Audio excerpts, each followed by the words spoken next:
What's up, guys? So in this video, I'm gonna answer some questions about how to make a six-figure income. Do you wanna make 6 figures annually? Now, for you that may not know, the annual household income in the United States is $54,000 or $55,000. That's the medium dual household income. So that means as a dual household, both people working, that's the income. Okay, so how do you go to a $100,000 individual income? Okay, now there's a few ways you can go about it. Okay, so the first way you can go about it is you can start a business, which is what I recommend all the time, is, start a business. If you're somebody that actually has the attributes of being able to run a business and start a business, and you got a great idea. So let's say that you don't have a great idea and you're not necessarily an entrepreneur, because I don't believe that everybody's an entrepreneur, and that's okay. So the second option is you want to make 6 figures, and maybe right now you're making, I don't know, let's say $15 an hour, $20 an hour, $25 an hour. So if you're making $25 an hour, it's 50 grand a year. So how do you jump up to the next echelon, which is the 6-figure number? Here's how you do it. Number one is you gotta know one thing, okay? One thing, the first thing you gotta know is that your employer's responsibility is not to take you from $20 to $50 an hour. That is not the employer's responsibility. The employer's responsibility is to make sure that you have opportunities to make that money, meaning go into different layers of the company. But that's going to fall on you. So that really goes to step 2. So you have this idea in step 1 that, oh, my boss should just pay me more money because they're making more money. No, dude, like, you're going to make more money as an employee of a company if you start to first have the idea that it's not your employer's job to make you rich. That is your job. The second part of this is that you have to increase your skill set enough that gets you into this echelon that demands or that would pay for that income. Let me give you an example. So you have a person that's doing, let's just say, data entry, and they're making $14 an hour.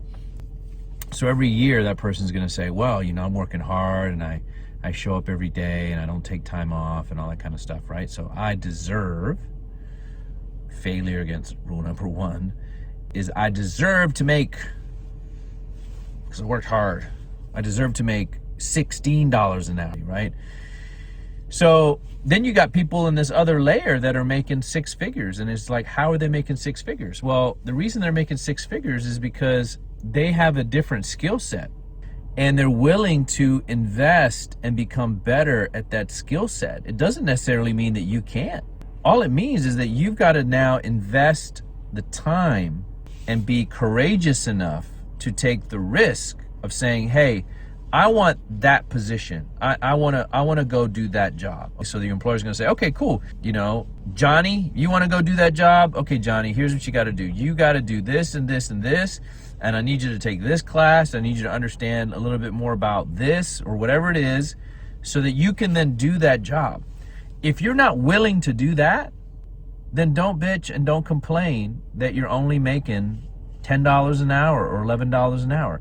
Nobody's going to pay you $100,000 a year or more if your skill set is down in the $10 range. They're just not. No one's going to do that, okay? So you got to get over this idea that you're going to be at some job doing the same damn thing year over year over year, and 15, 20 years later, you're making 6 figures. Dude, it ain't going to happen. It ain't going to happen. So, number 1, understand that it's not your employer's responsibility to make you rich.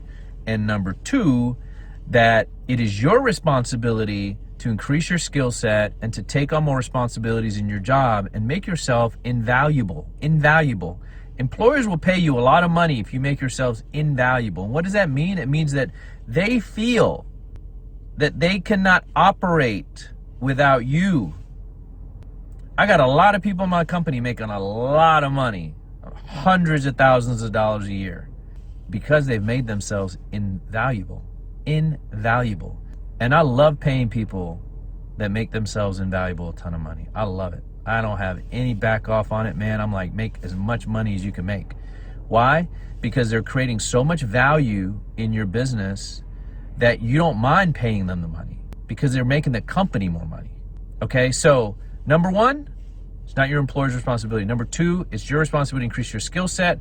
And it is the employer's responsibility in number two to make sure that it provides enough opportunity for you to make more money continually. That is the responsibility of an owner and a CEO, is to make enough opportunities for all your people so everybody can do well if those employees are willing to take the risk. And that's how you get to six figures.